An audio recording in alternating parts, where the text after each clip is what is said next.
지난번에 우리 뭐 했습니까? 너무 오래돼서 그러니까 뭐 했습니까? 개자가 들어갑니다. 게으름에 됐습니다. 게으름을 버리신 줄 믿습니다. 주여. 많이 아직 못 버리신 것 같아요. 저도 더 버려야 될 것 같아요. 우리가 말씀을 듣고 한 귀로 듣고 한 귀로 흘러버리고 몰라 뭘 했는지 이렇게 들으면 나에게 아무런 변화가 일어나지 않습니다. 오늘도 우리 성령님께서 우리 각 사람에게 생각과 마음을 귀를 열어주셔서 오늘 하나님의 자녀된 내가 하나님께 살아갈 때 이렇게 하는 것이 죄구나, 이것이 잘못된 것이구나, 이렇게 하다가 버림받은 사람이 있구나, 그것을 우리가 깨닫기를 원합니다. 아멘. 우리 옆에 분에게 같이 인사하겠습니다. 교만을 버립시다. 네, 우리 다 입으로 하셨습니다. 다음 주에는 이제 기억할 줄로 믿습니다. 오늘 말씀 읽었지만 제가 한 가지 재미난 게 있어서 적어왔습니다. 개구리가 있습니다. 개구리 다 아시죠? 개구리가 있는데 개구리가 폴짝폴짝 뛰어다녀야 되는 거죠. 개구리는 땅에서. 그런데 개구리가 기러기가 보니까 멋지게 날고 있는, 우리가 지난번에 주일학교 야우유회가 나와가지고 기러기를 많이 보고 왔습니다. 그렇지? 얘들아, 기러기 봤지? 기러기가 정말 너무 통통하게 살쪄 있더라고요. 뭘 먹고 저렇게 살쪘나? 그랬더니 우리 성도님이 새우깡 먹고 살찐 거래. 그래서 정말 그렇구나. 저는 물고기 기러기가 이렇게 다 물에 막 있잖아요. 물고기 잡아먹고. 그래서 살이 쪘는가 했더니 정말 통통하고 너무 큰 거예요. 그래서 보니까 새우깡들을 매일 던져주니까 정말 이제는 선수가 돼서 공중에다 던져도 탁 타고 받아먹는 거예요. 얼마나 훈련이 잘 됐는지. 오늘 우리는 깨달아야 됩니다. 기러기도 이렇게 새우깡을 잘 받아먹는데 우리는 하나님의 자녀입니다. 하나님 말씀을 이렇게 잘 받아먹고 있습니까? 말씀을 먹기 싫습니까? 맛이 없습니까? 오늘 생각났어요. 기러기도 저렇게 훈련이 되니까 날아가면서 던져주면 그냥 탁탁 받아먹는 거예요. 얼마나 많이 훈련했으면. 우리도 기러기만 못해서는 안 되겠습니다. 말씀을 잘 받아먹고 아멘 하는 게 받아먹는 거예요. 내 마음에 심겨지는 거예요. 아멘. 그래서 아멘을 잘해야 됩니다. 믿음으로.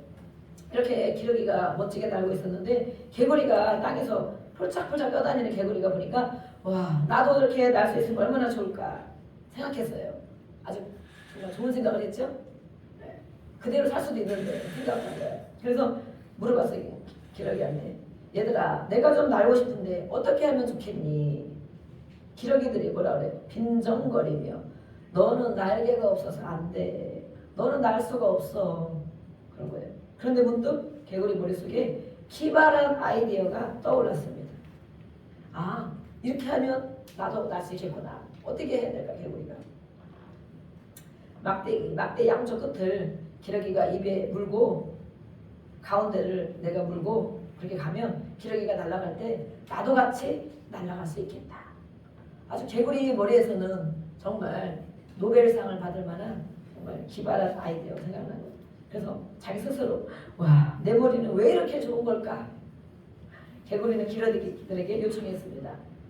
기러기들은 그래 그렇게 해줄게 그렇게 결정했습니다. 그래서 드디어 개구리가 하늘을 날기 시작했습니다. 폴짝폴짝 뛰어만 다니는 개구리가 기러기의 힘을 빌려서 하늘을 날기 시작했어요. 개구리 기분이 얼마나 좋은지 알 수가 없습니다. 기분이 얼마나 좋은지. 이야, 내가 정말 하늘을 날 수 있다니. 내 머리는 정말 비상하다니까. 이렇게 신나게 날고 있는데 지나가던 농부가 이 모습을 바라본 거예요. 농부가. 그래서 깜짝 놀랐어요. 아니 개구리가 어떻게 저렇게 날 수 있지? 개구리가 날아가는 거 보고 깜짝 놀랐어요.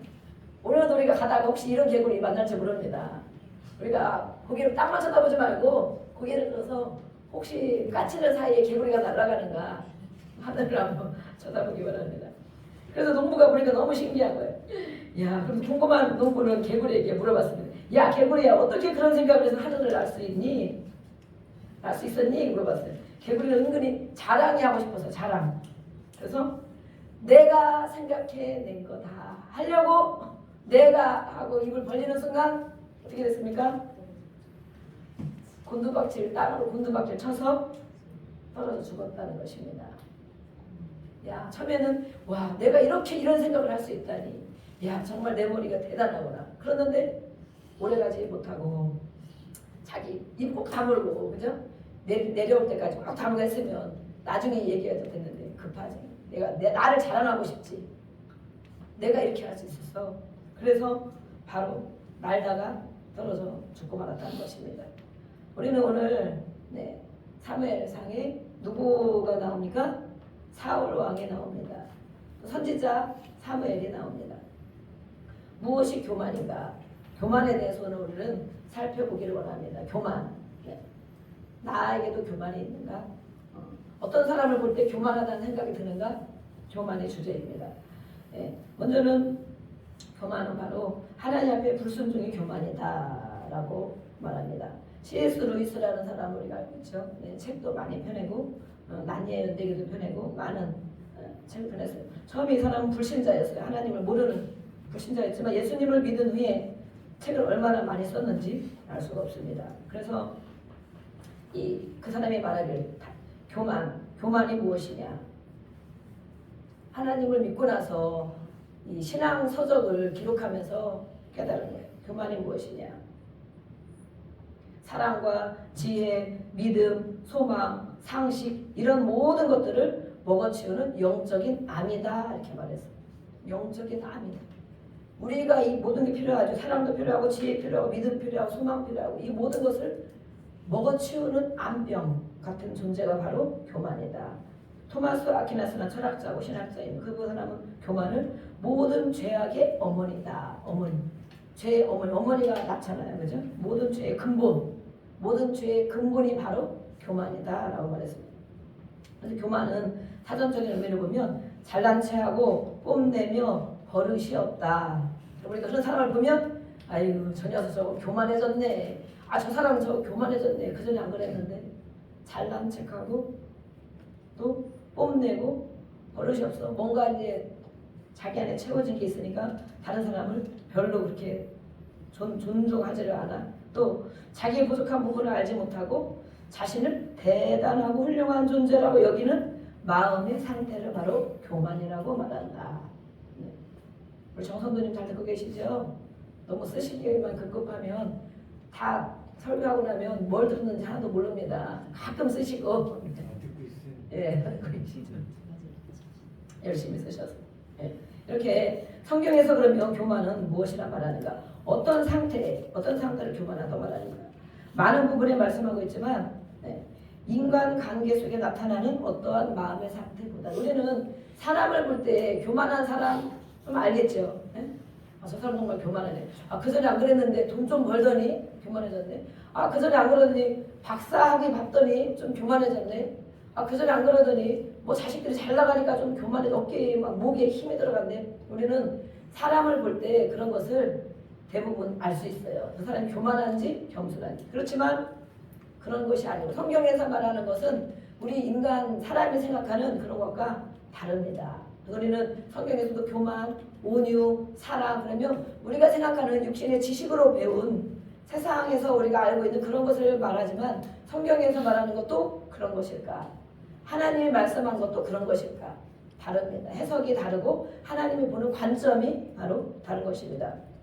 그래서 성경에서 교만은 하나님과의 관계 속에서 나와 하나님과 그 사람과 하나님과의 관계 속에서 나타나는 마음의 상태, 하나님과의 관계 속에 나타나는 마음의 상태를 교만하다라고 합니다. 그래서 이 하나님과 같이 되어지고 싶은 마음, 또 하나님으로부터 독립하려는 마음, 또 내 마음대로 하려고 하는 마음의 상태. 이렇게 보니까 우리에게 그런 마음이 있습니까? 없습니까? 하나님 앞에 매여 사는 것 같아요. 내가 좀 내 마음대로 자유롭게 살고 싶어. 또 때로는 높아져서 내가 하나님이지, 내가 왕이지, 내가 최고지. 우리 옆에 사람 같이 보고 인사하겠습니다. 마음대로 하고 싶으십니까? 한번 인사해보세요. 마음대로 하고 싶으십니까? 속으로 대답하셨죠? 어떻게 알았지? 오늘 사울이란 사람을 우리가 잘 알고 있습니다. 이스라엘의 초대 왕입니다. 이 사울이 오늘 말씀할 때 이 주제가 보니까 여호와께서 사울을 버리시다. 하나님이 사울을 알아보시고 부르셔서 왕으로 기름 부음을 받고 세워졌습니다. 왕으로. 그러나 또 하나님은 버리시기도 합니다. 우리를 세워주시기도 하고 버림받기도 하십니다. 그래서 우리는 하나님 뭐라 그래요?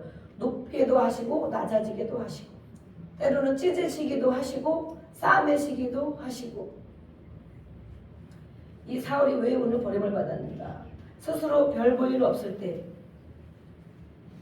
사무엘이 와서 말하고 있습니다. 17절에 뭐라고 합니까? 사무엘이 이르되 왕이 스스로 작게 여길 그때. 그림 여기 해놓으셨죠? 네. 왕이 사울이 스스로 작게 여길 때, 아 내가 어떻게 그런 일을 할 수 있어. 아 나는 아직도 멀었어. 나는 정말 부족한 게 많지. 스스로. 누가 말해서 그런 게 아니라 자기 스스로 그런 마음이 들었을 때 이스라엘의 머리가 되게 하시고 하나님께서 왕에게 기름을 부어 왕으로 삼으시고 또 왕의 길로 가게 하셨어요. 그런데 이 사울 왕이 마음에 교만함이 들어갔어요. 왕이 되고 나니까. 사람은 똑같은 사람인데 왕이 되기 전과 왕이 된 후가 달라진 거죠. 우리도 대부분 모든 사람이 그렇죠. 뭐가 되기 전에는 다른데 되고 난 후에는 달라지죠. 네. 아이들이 어릴 때는 엄마 아빠가 최고인 줄 알고 또 다 엄마 아빠가 모든 걸 할 수 있는 줄 알고 다 물어보고 그러지만 고등학생이 되고 대학생이 되고 뭐합니까? 이제는 무엇이 된 줄로 알죠. 알아서 아이 엄마가 뭘 알아. 아빠가 이런 건 어떻게 알아. 이렇게 생각을 해요. 교수님이 이제 최고인 줄 알죠. 교수님이. 네. 뭐가 된 후에 이렇게 교만함이 들어갔습니다. 그래서 사울이 교만해지자 하나님은 왕의 자리에서 폐위하셨습니다. 내려오게 하셨습니다. 하나님 앞에 어떻게 교만한 마음으로 행동했는가? 하나님의 말씀을 듣지 않고 그 말씀을 따라가지 않았다는 것입니다. 자기의 생각대로. 오늘 본문에 뭐라고 합니까?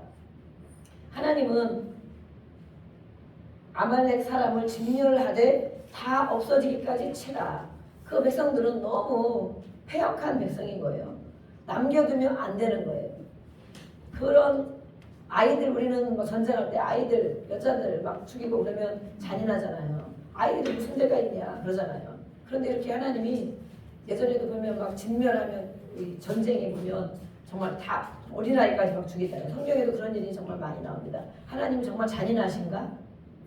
왜 아이들까지 모든 가축까지도 다 모든 걸 싸그리 다 진멸하라.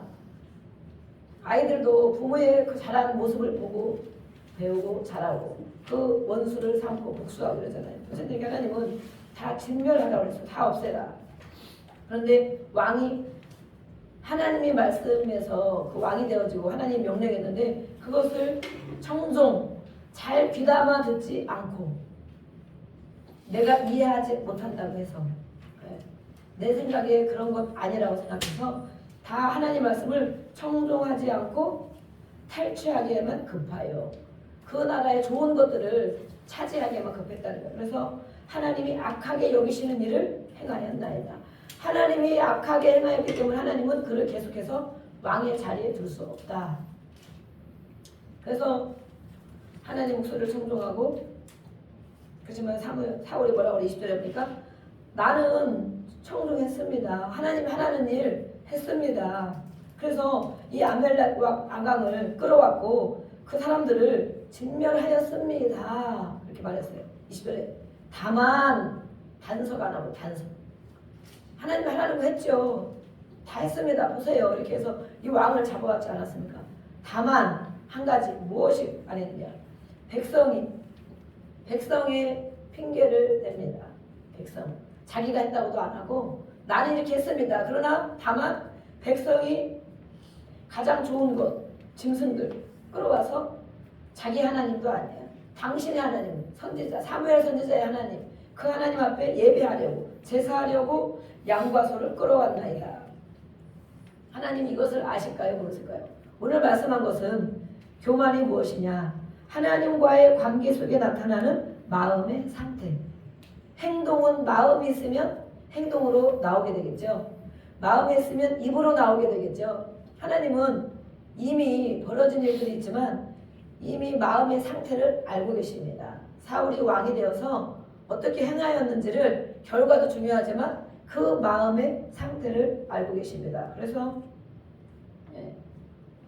이렇게 말하는 거예요. 백성들이 하지만 정말 백성들이 정말 그랬을까? 백성들이 정말 그렇게 하자고 했을까? 사무엘이 그런데 하나님이 무엇을 좋아하는지 모릅니까? 당신을 왕으로 세우고 그렇게 힘들고 약하고 그럴 때 왕으로 세우셨는데 하나님이 무엇을 좋아하는지 모르십니까? 그러는 거예요. 우리는 알고 있습니까? 하나님이 나에게 우리에게 무엇을 좋아하시는지 알고 있는가? 우리 부모님은 무엇을 좋아하는지 알고 있는가? 목사님은 무엇을 좋아하는지 알고 있는가? 우리가 그러죠. 무엇을 좋아하는지 알고 있는가? 하나님이 예배를 드릴 때 많은 번제물, 많은 것을 드리는 그것보다도 하나님의 목소리를, 하나님이 하신 말씀을 청종하는 것을 좋아하시지 않겠습니까? 아무리 많은 것을 드려도 내가 헌금을 1억씩 1,000만 원씩 아무리 드려도 그 마음의 상태가 하나님의 말씀 듣기를 싫어한다면 내 생각대로 내 마음대로 한다면 하나님이 그 많은 걸 드리는 걸 좋아하겠습니까? 이렇게 묻는 거예요. 그래서 순종하는 것이 이렇게 많은 재물을 드리면서 예배하는 것보다 더 좋습니다. 낫습니다. 하나님 말씀을 듣는 것이 이렇게 많은 양떼들 그것을 드리는 것보다 나으니 이렇게 하나님 말씀을 거역하는 것은 무엇과 같다. 23절에 보니까 하나님 말씀을 순종하지 않고 거역하는 것은 점을 치는 죄와 같다. 점을 치는 우상 가서 내 미래가 어떻게 되겠습니까? 우리 애들이 어떻게 되겠습니까? 막 궁금하고 점치러 가는 사람들 있잖아요. 그렇게 점치는 죄 또 우상에게 절하는 죄와 같다. 그러니 하나님이 당연히 점치러 다니고 우상 숭배하는데 하나님이 그 사람을 쓰겠느냐 하는 거죠. 우리에게 어떤 마음의 상태가 있습니까? 저도 마찬가지죠. 이런 마음이 있을 때 하나님은 야 점치는 죄야 그거는 거역하는 거는 너가 점치러 다니는 것 똑같아. 하나님 말씀에 불순종하고 네 마음대로 하는 것은 우상에게 매일 절하고 있는 거야. 그러면 나는 너를 더 이상 쓸 수가 없다. 그래서 왕이 하나님 여호와의 말씀을 버렸기 때문에 버리고 자기 생각대로 백성을 핑계대면서 합리화를 시키면서 그렇게 했기 때문에 여호와께서도 왕을 버려서 왕이 되지 못하게 하셨습니다. 이제 버린다는 거예요. 버린다. 사무엘 선지자가 얘기하고 있죠. 그러니까 막 사무엘 선지자 옷을 막 잡아 당겨서 막 옷이 찢어지게 됐죠. 그래서 이렇게 자기 생각대로 하는 것, 그 말씀을 들으려고 하지 않고 따라가지 않는 것, 이것이 바로 교만이다라고 말하고 있습니다. 내가 내 인생을 주도하고 있는 것, 내 인생은 나의 것. 노래도 옛날에 있었죠. 우리가 젊을 때 70, 80 세대에 저도 그 노래를 좋아했던 것 같아요. 근데 지금 생각해보면 어떻습니까? 내 인생이 나의 것이냐? 내 마음대로 하면 되냐? 내 생각대로 하면 되냐? 세상 사람은 그렇게 가르칩니다. 야, 네 생각대로 해. 네 마음대로 해. 네 생각이 옳은 거야. 누구 말 듣고 그렇지 말고 이렇게 가. 네 인생 네가 주관하고 네 거야. 네 거. 네가 해나가야 돼. 그렇게 우리가 말을 많이 듣고 교육을 받고 자랍니다. 그러나 하나님은 우리에게 뭐라고 말씀하는가? 하나님은 나를 따라와라. 이렇게 말하십니다. 그럼 우리는 뭐라고 합니까? 아닙니다. 하나님. 이거는 이렇고요. 저건 저렇고요. 이 사울처럼 내가 그런 게 아니고요. 누가 이래서 이렇고요. 내 생각해보니까 이게 이래서 그렇고요. 그래서 이건 이렇게 해야 되고 저건 저렇게 해야 되고 하나님을 설득시킵니다. 오히려 하나님을 설득시킵니다. 자기 생각, 자기 지식, 자기 경험으로 하나님을 끌고 가려고 합니다. 이것이 바로 불순종이다라고 말합니다. 아담과 하와가 처음에 죄를 범할 때 어떻게 했습니까? 선악과 우리가 알고 있죠? 다른 건 다 너의 마음대로 해도 돼. 마음대로 하게 자유를 주셨어요. 하나님은. 모든 것을 얽매이게 하는 분이 아니고 자유를 주셨어요. 근데 한 가지는 안 돼. 선악과. 그것은 바로 그것을 먹으면 안 된다. 그것은 하나님의 영역인 거예요. 영역. 선과 악을 구별하는 것은 판단하는 것은 하나님의 영역인 거예요. 그런데 이 뱀은 와서 뭐라고 합니까? 네가 그것을 먹으면 눈이 밝아져서 하나님처럼 될 거야. 하나님처럼. 우리는 뭐라고 그래? 최고가 될 거야. 그러면 거기에 넘어가죠. 이렇게 하면 이렇게 행복해질 거야. 그럼 거기에 넘어가죠. 하나님과 같이 되고 싶은 마음이 하와 속에 들어갔습니다. 뱀이 얘기하니까 하와 속에 들어갔어요. 그래서 하나님 뜻이 아니라 내 마음대로, 내 생각대로, 내 뜻대로 삶을 살고자 하는 마음이 생겼습니다. 내 생각을 가지고 하나님 말씀에 불순종을 하는 것, 내 생각을 가지고 내 마음대로 내 인생을 살아가는 것, 그것이 바로 교만이다 라고 말하고 있습니다. 하나님 앞에 불순종하는 것, 교만의 반대는 그러면 무엇일까요? 교만의 반대말은, 우리가 교만의 반대말은 겸손이다 그렇게 생각을 하죠. 네, 겸손. 근데 정말 겸손은, 성경에 말하는 겸손은 무엇입니까? 다른 사람을 더 존중하고 귀하게 여기고 예수님의 마음을 갖는 것 겸손이라죠. 근데 오늘의 말씀에서 보면 교만의 반대는 하나님 말씀이 순종이다. 순종. 하나님 말씀을 듣고 순종하는 것. 하나님께서 보시면 너가 교만한 자야. 교만은 패망이라고 그러잖아요. 그것은 바로 하나님의 말씀을 따라 살지 않는 것. 그래서 순종이 예배하며 많은 재물을 드리는 것보다 낫다. 하나님의 말씀이 뭐라고 오늘도 우리가 예배할 때 헌금을 드리고 시간을 드리고 하죠. 그렇죠. 오늘도 이 예배를 통하여 내 속에 무엇이 있는가, 하나님은 나에게 뭐라고 말씀하는가, 내가 하나님의 목소리를 우리가 직접 듣기도 합니다. 그렇죠. 사람을 통하여 또 듣기도 합니다. 환경을 통하여 우리에게 말씀을 하십니다. 때로는 찬양을 통하여, 성경을 통하여. 오늘은 또 우리 예배 시간에는 성령님이 또 저희의 입을 통하여 준비해놓은 말씀을 통하여 또 우리에게 말씀하십니다. 또 이 교만은 무엇이냐? 첫 번째는 뭐라고 했습니까? 하나님께 불순종하는 것이다. 하나님 앞에 불순종. 두 번째는 세상의 욕심을 따라가는 것이다.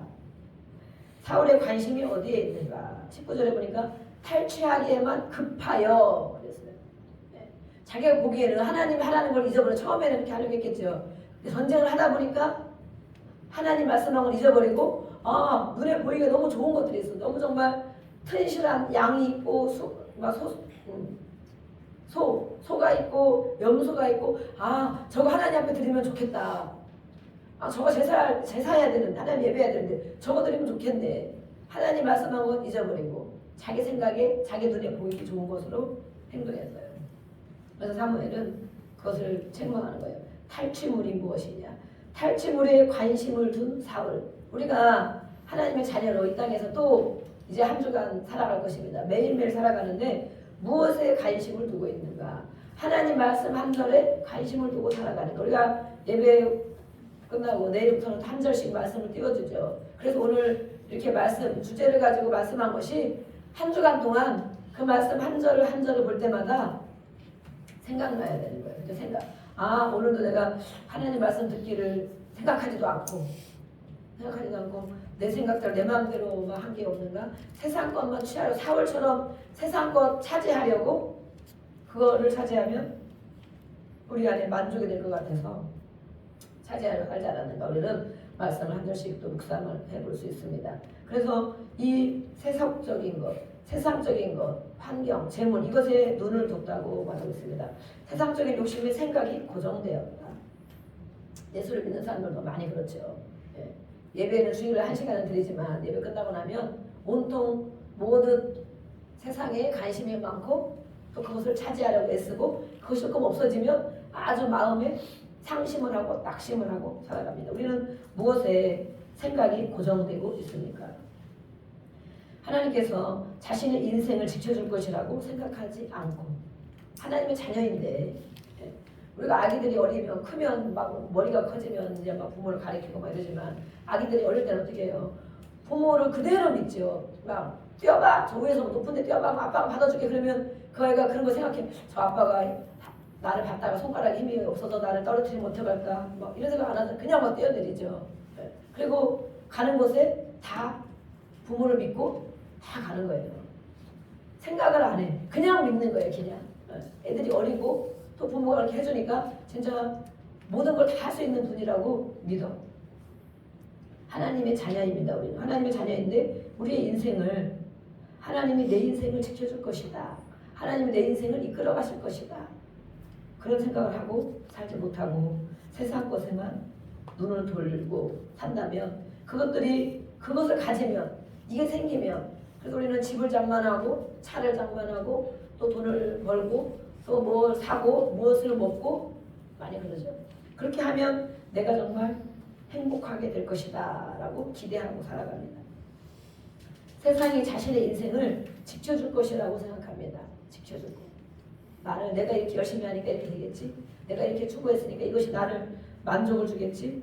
이것을 취하면 이것들이 얼마나 나에게 기쁨을 줄 것인가. 예.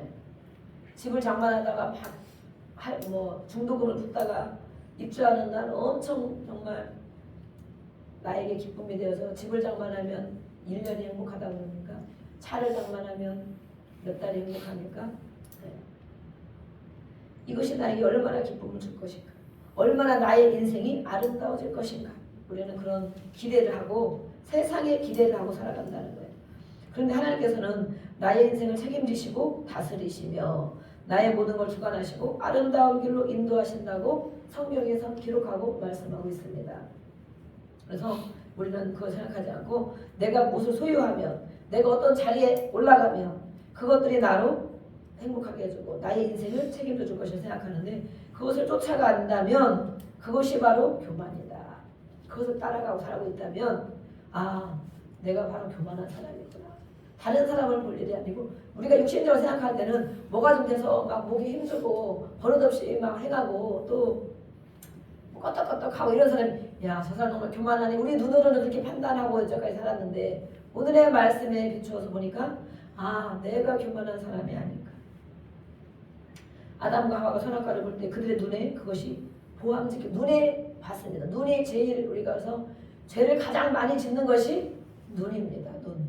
우리의 눈. 그래서 우리가 기도할 때 막 눈을 씻고 자기 눈을 막 기도해야 돼. 자기 눈을. 자기 눈을. 눈이 죄를 가장 많이 짓습니다. 자기 눈에 기도하세요. 예수의 이름으로 내 눈은 하나님 기뻐하는 걸 보지 않고 자신을 보고 말씀을 보고 영의 눈이 열릴지어다. 자기 눈에 기도하는 영의 눈이 열릴지. 육신의 눈만 가지고 있으면 세상 사람만 보이고 환경만 보이고 겉모습만 보이는 거예요. 영의 눈이 열리면 영이신 하나님을 알게 되는 거예요. 그래서 영이 열려야 된다. 귀는 똑같은 귀인데 하나님의 말씀이 들려오는 거예요. 마음에 깨닫는 거예요. 이 머리로 아무리 가고 아무리 성경을 읽고 연구해도 머리로만 가면 다른 사람을 가르칠 수 있을지는 모르지만 자신이 가르침을 못 받는 거예요. 자신. 마음으로 깨달아야 된다. 그것을 입으로 고백해야 된다 그러잖아요. 그래서 우리는 마음에 있는 것들을 치유받는 거예요. 마음에 쓰레기들이 가득 들어있거든. 내 것, 받은 것, 또 겪은 것 이것들이 마음에 가득 들어있기 때문에 우리는 아무리 예배를 드리고 오랜 시간 신앙생활을 해도 머리로는 아는 것이 많아도 남을 가리키고 판단하고 이런 것이 많이 있지만 정말 내 마음에 이 말씀이 들어가서 맞아 나에게도 그게 있구나. 정말 그걸 해결해야 되겠구나. 내가 그런 사람이었네. 이것이 바로 마음으로 깨닫는 거. 마음으로. 그래서 치유를 받은 사람들은 다 마음으로 깨달음이 있습니다. 우리는 거의 이렇게 치유를 받고 가는 사람들인데 마음으로 깨달음이 있어요. 머리로 가지 않고 자기를 볼 줄 알고 또 다른 사람의 마음을 영을 헤아릴 줄 아는 사람들이 바로 마음으로 순종하는 사람입니다. 그 눈으로 보니까 그것이 보암직했고 그 다음에 먹고 싶다 생각이 드는 눈으로 보고 생각했어. 탐스러웠어. 그래서 하나님의 말씀을 따라가지 않고 눈앞에 있는 것을 따라갔어요. 세상적으로 보기 좋은 것을 따라갔어요. 하나님을 믿는다고 하면서도 은근히 속으로는 내가 이것이 있으니까 이렇게 잘 되는구나.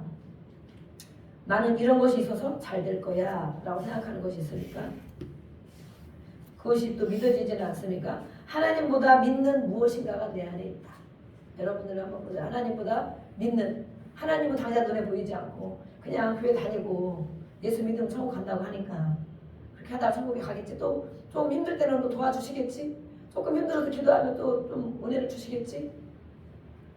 하나님보다 믿는 무언가가 있지 않은가.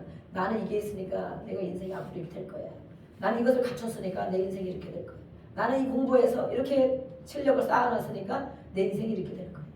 그런 것이 있지 않아요.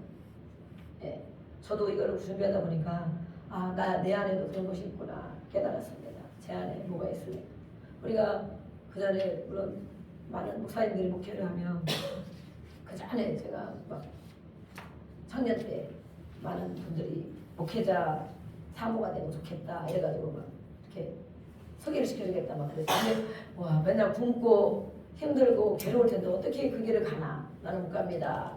기도해줄 사람도 없고 못 갑니다. 이랬는데 어쨌든 그 당시만 생각해도 다 굶고 힘들고 지질이 가난하고 왜냐면 대부분 남자분들 목사님이 많잖아요. 가정을 다 책임져야 되는데 안 되잖아. 처음에는 몇 년씩도 안 되잖아. 막. 그리고 또 어떤 분들은 여자 목사님들은 정말 작은 방 지하실 정말 곰팡이나 이런 데 하나 얻어가서 그냥 기도만 하고 있고 정말 먹을 것도 없고 해주는 것도 없고 사람도 없고 그렇게 생각한 적이 있었어요. 근데 저도 정말 목숨을 요즘에 우리가 기도를 조금 더 분량을 시간을 더 들여서 이제 금요일 날은 3시간 기도해야 돼. 1시간 기도도 못 나오시는 분들이 있는데 우리가 20분 10분 기도하고 하죠.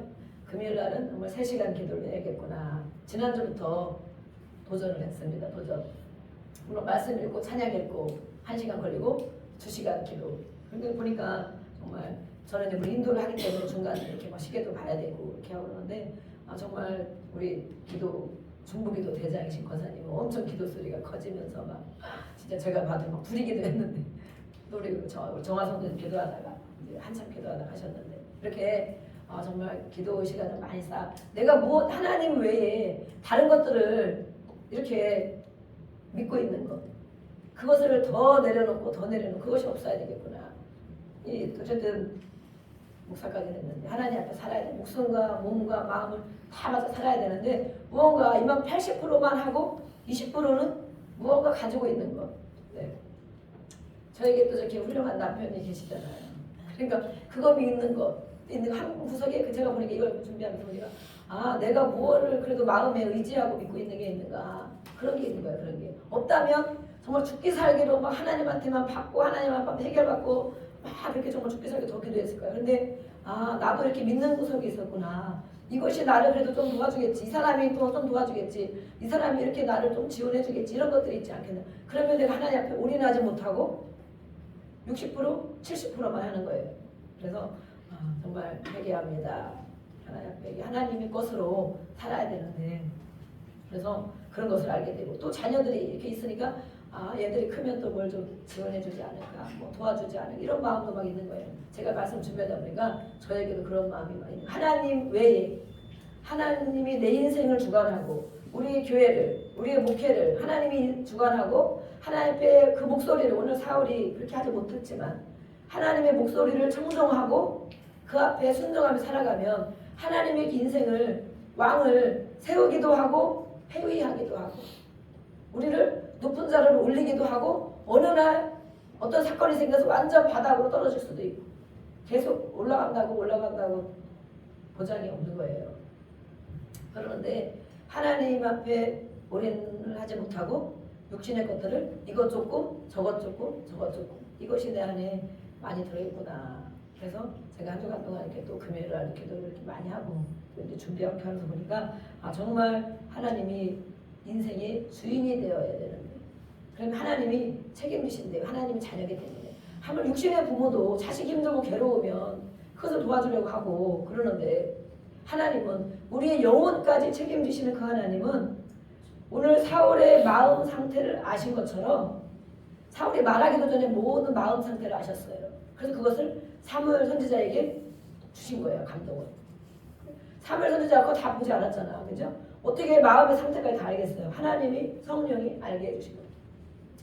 당신의 마음의 상태가 그렇기 때문에 하나님의 말씀을 귀담아 들으려고 하지 않고 그것에 순종하지 않고 백성들의 마음을 헤아리는 거가 더 중요하고 또 하나님 이렇게 들으면 좋아하겠지? 자기 착각에 빠지고 그것을 이제 합리화를 시키고 내가 한 게 아니라 백성들이 그런 거다. 그리고 이 사울이 나중에는 계속 백성들의 눈치를 보게 되죠.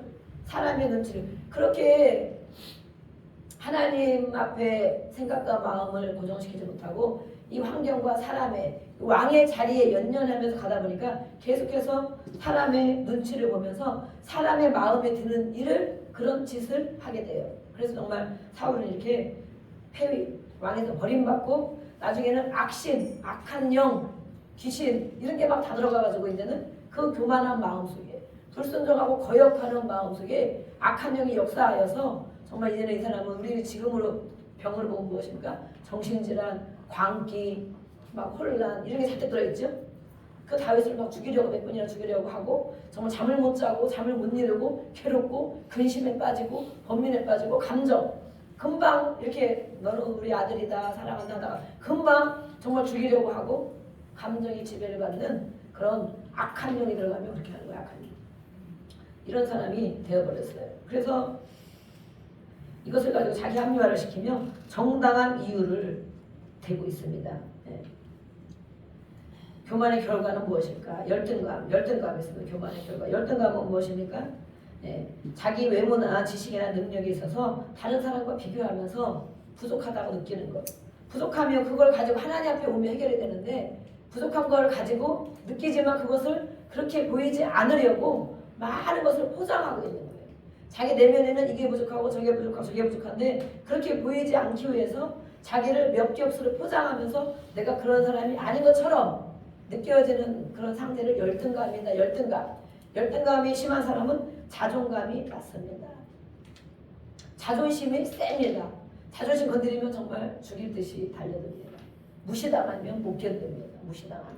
네. 이것이 열등감. 또 자존감이 낮은 거예요. 네. 우리는 예수님은 침뱉음을 당하고 조롱을 당하고 빨가벗겨졌는데 네. 우리는 정말 얼마나 훌륭한 사람이며 조금만 무시당해도 못 참죠. 네. 못 참아요.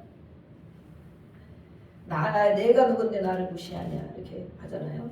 그래서 이 교만한 사람들은 겸손한 사람들보다 훨씬 더 많은 열등 의식을 가지고 살아간다. 자기 생각, 자기 방법대로 자기 욕심을 채우려고 하는데 그것이 채워지지 않고 힘든 것입니다. 왜냐하면 자기를 과대평가하고 있기 때문에 그런 열등감과 자존감이 낮은 걸 포장하려고 다른 것을 자꾸 덮어쓰고 다른 걸 자꾸 추구해서 채워놓고 자기 스스로 하다 보니까 자기 스스로를 나는 이런 사람이야 라고 착각을 하며 사는 거예요. 나는 이렇게 이것을 잘 아는 사람이야. 나는 이렇게 갖춘 사람이야. 나는 이렇게 너희들 무시하지 않을 만큼 대단한 걸 갖추고 있는 사람이야 라고 살고 있는 거예요. 그래서 그런 사람들은 과대평가가 많이 있습니다. 자기를 내세우는. 그래서 정말 알고 보면 심한 열등의식에 젖어서 사는 사람입니다. 이 열등감은 나의 존재를 세상 가운데서 찾으면서 너무 때로는 형편없는 존재, 비교의식이 아주 강합니다. 그런데 이것을 가지고 나를 하나님 안에서 찾게 되면 내가 어디서 나를 찾느냐, 내 존재가 무엇이냐, 나는 누구이냐, 그래 나는 누구이냐, 나는 회사에 뭐 과장이면 과장이 내 모습입니까? 나는 누구이냐, 나는 뭐 수능 1등했어 만점 받았으면 나는 누구이냐, 나는 정말 천재로 살아가는 겁니까? 그래서 이 열등감은 하나님 안에서 나를 찾아야 된다. 내가 어떤 존재인지. 그러면 나는 다른 것이 부족하고 이것이 부족한 그대로 가지고 주 앞에 나와야 되는 거예요. 부족한 열등감 있는 것 그대로 가지고 내가 약할 때 내가 비교의식을 느끼고 초라해질 때 그걸 가지고 하나님 앞에 나와. 하나님 앞에 그것을 드리고 기도하면 하나님은 뭐라 그래요? 너는 하나님의 자녀다. 너는 정말 괜찮은 존재다. 너는 하나님 보시기에 보배롭고 존귀한 하나님의 자녀이다. 그렇게 말씀하거든요. 그것이 우리 안에 채워지는 거예요. 채워지는 사람은 사람들이 뭐 좀 무시해도 아무렇지도 않아. 왜? 하나님이 나에게 채워줬기 때문에. 나는 적어도 하나님의 자녀이기 때문에. 우리 옆에서 인사하겠습니다. 얼굴을 보니 옆에서 얼굴 한번 봐보세요. 얼굴을 보니 하나님의 자녀가 분명합니다. 우리 청년들 하나님의 자녀가 분명합니다. 그래서 누가 좀 무시하거나 기분 나쁘게 하거나 뭐라고 욕을 해도 기분 조금 나쁘죠. 뭐 좋지는 않잖아요. 하지만 내 마음이 무너지지 않고 그렇게 막 정말 혈기분해가 폭발하지 않고 낙심이 다운돼서 야 정말 나는 아무 존재도 아니 나는 정말 죽어야 될 사람인가? 나는 이 세상에서 이렇게 정말 천대받아야 될 사람인가? 이렇게 여기지 않는다는 거예요. 그래서 나를 세상 가운데서 찾느냐 나를 하나님의 은혜 가운데 하나님께서 나를 찾느냐. 그래서 나는 정말 괜찮은 사람이다. 심리학자의 조사에 의하면 IQ 130 이하의 사람들에게는 열등의식이 없다. 별로 없다. 130. 머리가 좋기 때문에 자기는 좋은 머리를 믿고 살아간다는 거죠. 그렇지만 머리 좋은 사람들이 자기 의지대로 하려고 하지만 잘 됩니까? 머리만 좋다고 잘 됩니까? 사기꾼들이 그러고 보면 가장 머리가 좋습니다. 해킹하는 사람 머리 좋죠? 예. 전 세계의 것을 다 정말 알아내가지고 암호를 풀어서 해킹을 하고 정말 사기꾼들은 얼마나 머리가 좋은지 당할 수가 없어. 그러니까 당하는 거예요. 당하는 사기꾼한테. 그죠? 당하는 거예요. 정말 우리 머리에 그 이상이 있기 때문에. 또 다른 것을 시도하지만 되지 않습니다. 그래서 반복하다 보니까 머리 좋은 사람이 결국에는 자기 자신도 내가 별것 아니구나 느끼고 그때 열등감을 알게 됩니다. 자존감이 낮아지는 겁니다. 아무리 머리가 좋아도 열등감이 있고 천재 같은 두뇌를 가졌어도 자존감이 낮은 사람이 있다는 거예요. 남하고 비교하니까 그렇게 되는 거예요. 비교해서. 겸손한 사람들이 건전한 자의식을 갖고 자존감이 높습니다. 내가 괜찮은 사람이고 또 하나님이 나를 그렇게 여겨준다는 것. 그 눈에는 하나님께 인정받는 것이 중요합니다. 내가 교만한 사람이 열등의식이 있는지 우리는 점검해 봐야 됩니다. 이 교만한 사람은 어떻습니까? 다툼이 일어날 것이다. 잠언 13장 10절 말씀을 한번 보겠습니다. 잠언 13장 10절.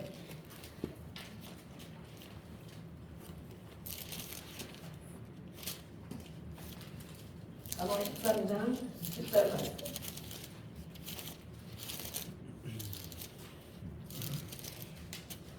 네, 같이 읽어보겠습니다. 시작. 교만에서는 다툼만 일어날 뿐이라 겉면을 듣는 자는 지혜가 있느니라. 아멘. 아멘. 내가 보는 거예요. 말씀을. 아멘. 다시 시작. 아멘. 네. 교만한 것은 다툼을 일으키는 것이다. 그렇죠. 내가 잘났다고, 내가 맞다고, 내 판단이 옳다고, 너는 왜 그것도 못하냐고, 왜 그 모양으로 사냐고, 그러면 다툼이 일어나는 다툼. 그래서 인간관계를 위한 어려움이 있다면 여러 가지 문제들이 많이 있겠지만 그 근본을 살펴보면 교만한 마음의 경우가 많습니다. 인간관계의 어려움. 우리가 하나님은 모든 사람과 화평을 누려라 그러잖아요. 인간관계의 사람 가운데 어려우면 내 마음의 깊은 곳을 보면 내가 옳다는 것, 내가 잘났다는 것, 내가 맞다는 것, 내 생각이 맞다는 것. 그러면 생각이 다른 사람에게는 그것이 같이 있고 싶지 않은 거예요. 그 마음이 맞지 않으면 같이 있고 싶지 않은 거예요. 그래서 인간관계에 점점 어려움을 느끼고 고립되는 삶을 나중에는 살게 됩니다. 그래서 나만 옳다고 생각하고 그렇게 하면 상대방에 대해서도 객관적인 평가를 내리지 못합니다. 객관적인 것. 아, 얘는 이렇게 삶을 살다 보니까 이런 생각을 할 수 있구나. 아, 쟤는 요즘에 몸이 아프니까 저렇게 생각할 수 있구나. 쟤는 요즘에 이것 때문에 스트레스를 많이 받으니까 그렇게 여길 수 있구나. 우리가 이렇게 그 사람 상대편의 입장에서 헤아릴 수 있는 마음이 안 생기는 거예요. 내가 옳고 왜 너는 그렇게 하냐. 잘못됐다. 고쳐야 된다. 이러고만 하면 주관적인 평가를 내려요. 주관적인. 내 선에서, 내 생각에서, 내 판단에서 평가를 내리기 때문에 이렇게 넓게 또 배려하고 상대방에 대해서 객관적인 평가를 내리지 못하는 것입니다. 그래서 결과적으로 갈등과 다툼이 일어납니다. 갈등이 일어나게 되고 다툼이 일어납니다. 이것을 버리는 것은 무엇입니까? 아, 객관적인 평가. 저 사람이 저러니까 그럴 수 있겠구나. 저 사람이 오늘 피곤하니까 그럴 수 있겠구나. 지난번에 어떤 일을 겪더니 아, 그래서 마음이 저렇게 어려우니까 저렇게 말할 수 있구나. 잠언 우리 29장 23절을 보겠습니다. 잠언 29장. 물론 다른 말씀도 교만에 대한 말씀이 많이 나오지만 몇 개만 찾아보겠습니다. 잠언 29장 23절. 읽어보겠습니다. 시작. 사람이 교만하면 낮아지게 되겠고 마음이 겸손하면 영예를 얻으리라. 그렇죠.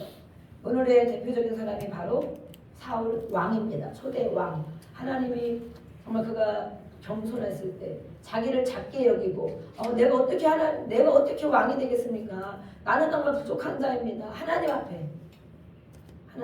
그럴 때 하나님이 왕으로 세워주세요. 그리고 이제는 하나님 너가 그렇게 한 것처럼 앞으로도 계속해서 하나님의 말씀을 듣고 기도하고 여쭙는 거죠. 하나님 말씀을 들으려면 기도해야 되죠. 말씀을 알아야 되죠. 그렇게 갔다면 사울 왕이 왕위에서 폐위되지 않고 또 정말 이 악한 영이 다 둘러싸여서 정말 가장 초라한 왕으로, 악한 왕으로 남지 않을 수도 있었어요. 모세라는 사람은 어떻습니까? 40년간 바로의 왕궁에서 모든 것을 다 배웠습니다. 최고의 지식을 다 배웠습니다. 그래서 동포들이 싸우고 이럴 때 자기가 판단해주고, 왜 싸우냐 재판해주고 이렇게 하려고 하나님이 일을 해보려고 했지만 마음대로 되지 않고 사람을 죽인 것이 탈로가 나서 어떻게 됩니까? 광야로, 미디안 광야로 도망을 가게 됐어요. 하나님은 승승장구하고 막 그렇게 갖추었을 때 쓰는 게 아니라는 거예요. 성경의 말씀에 보면. 그래서 40년 동안 광야에서 도망자가 됐어요. 도망자가 되었고 이드로라는 사람 만나서 그의 종이 되었어요. 왕궁에서는 40년 동안 얼마나 좋은 걸 먹고 좋은 걸 배우고 좋은 걸 누리며 왕자로 살던 사람이 하루아침에 도망자가 되어서 아무것도 없는 그 광야 땅에 가서 양을 치는, 그 먹을 게 없으니까 그 사람의 종이 되어서 살게 되었어요. 그럴 때 하나님이 거기서 그를 가장 낮은 데서 훈련을 시켜주셔서 하나님의 큰 일을 맡기셨죠. 저희들도 때로는 하나님께 쓰임받은 사람을 보면 그렇습니다. 하나님은 그냥 안 쓰십니다.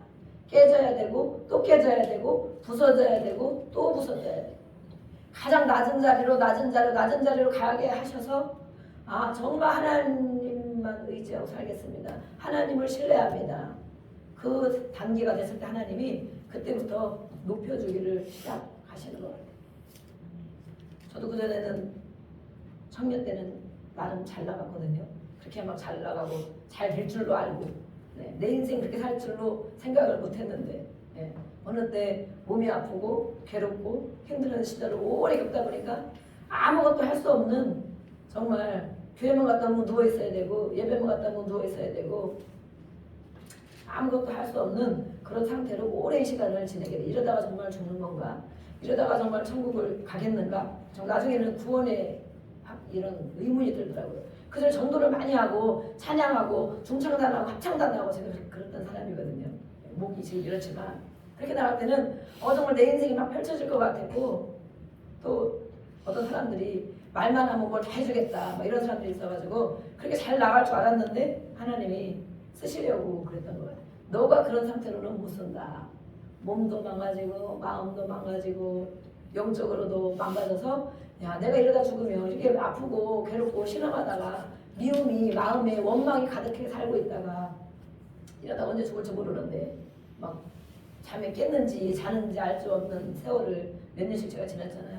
그러다가 전도하고 막 이럴 때는 천국에 당연히 갈 수 있을 것 같았는데 막 주일학교를 하고 상을 받고 막 이렇게 열심히 할 때는 이때 천국 가면 하나님 앞에 정말 큰 상을 받을 줄 알았는데 아무것도 할 수 없이 그렇게 누워서 마음에 이런 정말 아픔만 가득한 이런 상태를 살게 했다 보니까 내가 정말 이러다 죽을지 언제 죽을지 모르는데 정말 천국 가겠나? 이런 마음이 들면서 혹시라도 가면 하나님은 나에게 뭐라고 하시겠는가? 막 이런 생각이 드는 거예요. 너 뭐 하다 왔어? 뭐 하다 왔어? 제가 옛날에 이렇게 했잖아요. 그걸 내보일 수 있게 안 되더라고요. 제 양심, 신앙의 양심상 그걸 내보일 수가 없겠더라고요. 그래서 정말 이제는 교회에서도 기도하다가 매일 울며 기도하면 이게 막 사람이 그러나 그래도 집에서 그냥 혼자 성경 읽고 기도하고 그러다가 정말 그래도 믿음의 그 뿌리 씨앗이 있으니까 하나님을 찾게 되고 하나님 앞에 해결을 받으려고 붙잡고 살게 되더라고요. 왜냐하면 사람은 누구도 마음을 알아줄 수도 없고 알아주지도 못하고 도와주지를 못하는 거예요. 무엇을 원하는지를 도와주지를 못하는 거예요. 그런데 그 정말 깊은 수렁과 같은 우리 찬양에 그런 게 많이 나오잖아요. 성경에도 나오고 깊은 수렁에 오랫동안 박혀있던 그런 저와 같은 사람을 저를 이렇게 하나님이 조금씩 마음의 회복을 먼저 시켜주시고 몸도 조금씩 회복을 시켜주시고 아직도 연약하고 부족한 게 많이 있지만 그때를 생각하면 제가 그래서 늘 감사하는, 그때를 생각하면 지금 이거 별거 아니지, 그때를 생각하면 이렇게 힘들어도 이거 아무것도 아니지, 그때를 생각하면 이렇게 막 그러니까 막 감기 걸리고 막 뭐해도 막 어디 안 가고 병원도 안 가고 막 매일 이렇게 하잖아요. 그러면 그때 더 아팠는데 그거에 비하면 지금은 그래도 견딜만 하지 이러면서 지나겠는데 앞으로 하나님이 어떤 일을 또 가게 하실지 모르지만 요즘에는 제가 기도를 이제 2-3시간씩 하고 개인으로 낮에 나와서 개인으로 2-3시간 또 기도하고 정말 그렇게 해야 되겠다. 이렇게 이제 결단이 한지는 한참 됐거든요. 근데 정말 이 생활에 바쁘니까 막 안 되는 거예요. 중간에 다른 일이 있고. 근데 이제 공증을 하다 보니까 하나님이 그렇게 한두 번밖에 한 게 없는데도 은혜를 막 부어주시는 거예요. 앞으로 될 일에 대한 것들에 막 비전을 많이 주시는 거예요. 너무 많이 주셔서 사람은 아직 많이 없지만 너무 많이 주셔서 하나님 정말 이런 것도 해야 되지 않겠습니까? 저런 것도 해야 되겠습니까? 막 몇 가지를 이게 너무 큰 일인데 많이 주신 거예요. 그래서 내가 할 일이 아닌데 요즘에 저는 미리 이 말씀을 묵상하고 기도했잖아요. 밤에 잠자다도 묵상하고. 그러나 내가 할 수 있는 일은 진짜 한 가지도 없습니다. 누구 한 사람을 내가 변화를 시키겠습니까? 하나님이 하셔야 돼요. 성령님이 하셔야 되는데 이렇게 비전을 여러 가지를 많이 주시고 주변 사람들이 이렇게 의뢰를 해오는 거예요. 나는 그냥 이거 하지 말고 이것만 하고 이것만 해야지 이러고 있는데 이런저런 사람들이 그렇게 필요하다고 하고 해달라고 하고 막 그러는 거예요. 그래서 하나님이 이렇게 하시려나 보다. 되어져가는 일을 보면서 그러면 하나님 그렇게 쓰셔야 되는데 내가 하나님 앞에 더 정말 가까이 가야 되겠구나. 그리고 이 비전을 주신 것들을 하나님이 해주시겠지. 그리고 하나님이 하시려면 그런 사람들을 훈련시켜 주시고 보내주시겠지. 이렇게 하나님 앞에 초점을 맞추게 됐습니다. 그래서 여러분들은 모두가 다 사역자입니다. 사역자. 네. 지금은 그것이 눈에 다 보이지 않겠지만 한번 기도해 보세요. 하나님은 나를 하나님은 교회를 세워가는 자를 가장 좋아하시죠. 하나님의 일을 영혼을 구원하는 일을 가장 좋아하시죠. 우리가 모든 하는 일은 목표가 바로 무엇입니까? 하나님의 백성 만들기, 하나님의 자녀 되게 하기, 하나님의 천국 백성 영혼을 구원하는 일에 초점을 맞춘 하나님은 모든 것을 이루어 주신다고 말씀했어요. 그래서 그런 비전이고요. 그런 비전. 그리고 이걸 통해서도 영혼 거래고 저걸 통해서도 해야 되고 이걸 통해서 막 너무 큰 일이 몇 가지가 있는 거예요. 그래서 제가 막 메모해놨다가 나는 아무것도 못하지. 그렇지. 나는 우리는 감기만 걸려도 아무것도 못해요. 그런데 하나님이 하고자 하신다면 그런 사람을 세워주고 보내주고 인도해 주시겠구나. 그러다 보니까 막 앞길이 정말 많은 부분에 이렇게 열려지는 그런 은혜를 받았어요. 열려지는 은혜. 우리의 앞에만 보고 사람만 보고 몇 명만 보고 나만 쳐다보는 그런 좁은 소견에서 넓은 것을 품게 되었어요. 사울이 겸손했을 때 하나님이 왕을 높여주셨지만 바로 하나님은 버렸다. 내가 사울을 버렸다라고 말하고 있어요. 버렸다. 우리는 이렇게 버림받는 자가 되면 안 되겠습니다. 또 기도 응답. 기도 욥기에서 보면 교만하면 그의 부르짖음은 헛된 것이다. 교만하면 아무리 그가 부르짖어도 하나님은 듣지 않는다. 헛된 것이다. 라고 우리가 기도할 일이 많이 있죠. 구할 일이 많이 있습니다. 하나님의 은혜와 도움을 필요로 하는 일이 많이 있습니다. 그것도 모르고 구하지 않는 사람도 있겠지만 열심히 구하게 돼요. 그렇지만 하나님은 그 부르짖음이 헛되다. 그런다. 우리 마음의 상태가 어떠냐. 그것에 하나님 말씀하겠습니다. 잠언 16장, 잠언 펴놨으니까 우리 16장 18절을 한번 보겠습니다. 마지막으로 16장 18절.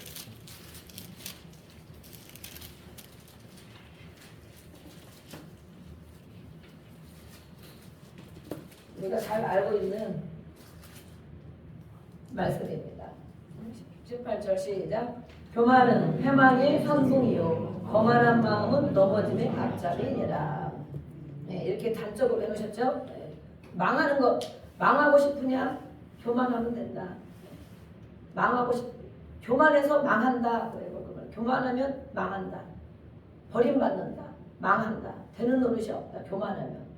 사람 앞에 어떤 사람은 사람 앞에 인사를 잘하고 고개를 숙이고 그렇습니다. 이렇게 하면 저분은 참 겸손한 분이네.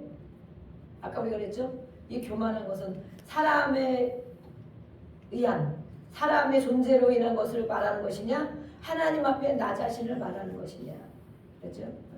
그래서 우리는 그런 사람을 저분 참 겸손한데 하나님도 그를 그렇게 여기실까? 하나님도 그 마음의 상태를 하나님과의 1:1 관계 속에서 하나님은 그 사람을 그래 그 사람 참 겸손해 내가 인정하지. 그 마음 상태가 어떤지를 하나님의 목소리, 하나님의 음성, 하나님의 성경의 말씀을 듣기를 좋아하고 그 들은 것을 순종하려고 하는 사람. 듣지도 않고 순종하지도 않고 그래 거역하는 것은 점치는 것 같다. 그래서 말씀했어요. 그게 바로 우상을 숭배하는 거다. 그래서 교만은 넘어진다. 우리 인생을 망하게 한다. 그래서 우리는 우리 자녀들이 겸손하기를 원하는 거예요. 물론 사람 앞에도 겸손한 사람들이 칭찬을 받죠. 사람 앞에도 그렇죠. 하지만 하나님은 그것보다도 더 마음의 상태를 보기 때문에 우리가 때로는 사람이 좀 껐덕껐덕거리고 껄렁껄렁거리고 좀 이렇게 버릇이 없어 보여도 그럼 우리는 사람을 아주 단정한 야 저거 못됐네 뭐가 되겠나 너가 커서 뭐가 되겠냐 우리가 막 부모들 그러잖아요. 그런데 하나님 앞에는 그가 겸손한 사람일 수도 있어요. 하나님 앞에 물론 하나님 앞에 겸손하면 사람한테 물으면 그렇게 해야 되죠. 성품이. 그런데 하나님 앞에는 그래도 깨닫고 말씀 한 절이라도 깨닫고 아 맞아 내가 신앙의 양심을 가지고 그 말씀을 지키려고 고민을 하고 어떻게 내가 신앙의 양심과 죄책감을 가지고 죄책감 너무 깊으면 안 됩니다. 마귀가 씁니다. 그렇지만 아 내가 이렇게 말씀을 순종하지 못하고 사는구나. 내가 이렇게 넘어졌는데 하나님 앞에 이렇게 하니까 내가 넘어졌고 내 인생이 안 풀리는 거야. 이렇구나. 이렇게 하면서 하나님 앞에 그 말씀 한 절을 깨닫고 붙잡고 살아가는 사람이 하나님은 겸손하다고 말씀할 수 있습니다. 그래서 이렇게 교만은 바로 영적인 암이다. 모든 것을 다 죽게 만든다. 암이 다 그렇죠. 조기 진단이 쉽지 않다. 건강 진단 우리 하셨죠. 건강 진단 하면 나오기도 하지만 대부분은 빨리 발견하기가 어려워요. 그리고 스스로 깨닫지도 못해요. 이거 우리가 교만함이 영적인 암이다 그랬어요. 내가 영적인 암이 걸린 것이 아닌가? 교만한 것도 뭔지도 모르고 내 스스로가 어떤 사람인지도 모르고 깨닫지도 못하고 가장 어려운 상황 그런 사람들은 죽음의 문턱에서 자신의 교만함을 깨닫는다. 죽음의 문턱 아니면 죽을 만한 일을 겪을 때 그 소리는 깨지고 부서져야 된다. 하나님 쓰실 사람은 그냥 안 쓰시는 거예요. 마음이 낮아져야 쓰시는 거예요. 마음 하나님의 말씀을 귀 기울여 들을 만큼 그 마음이 낮아져야 쓰는 우리 육신으로는 강해서 하나님이 안 되는 거예요. 일을 할 수가 없는 거예요. 데리고. 그래서 이 많은 사람들이 임종 직전의 사람들을 본 사람들이 있어요. 그분들을 보니까 그분들이 말할 때 그런다는 거예요. 내 인생을 돌아보니 참 교만하게 살았구나. 그렇게 말한다는 거예요. 그렇게 고백하는 사람이 많이 죽음의 문턱에서 정말 그때 깨닫는 사람입니다. 우리는 오늘 이 말씀을 들었으니 미리 깨닫고 앞으로 우리는 하나님 앞에 버림받는 것이 아니고 그렇게 하나님이 점점 우리 마음의 상태를 인정해 주셔서 하나님 앞에 쓰임받는 사람이 되기를 주의 이름으로 축복합니다. 아멘. 그래서 이 암은 초기에 발견이 어렵지만 하나님 말씀에 비추어 보면 알 수 있습니다. 말씀이 거울이기 때문에 하나님 말씀을 읽고 그 말씀에 나를 비춰보면 다 깨달을 수 있습니다. 말씀을 읽는 자, 깨닫는 자가 겸손한 자입니다. 그것을 하나님 앞에 순종하려고 붙들고 기도하는 자가 겸손한 자입니다. 빌립보서 2장 5절에는 말씀하고 있습니다. 너희 안에 이 마음을 품어라. 그리스도 예수의 마음이.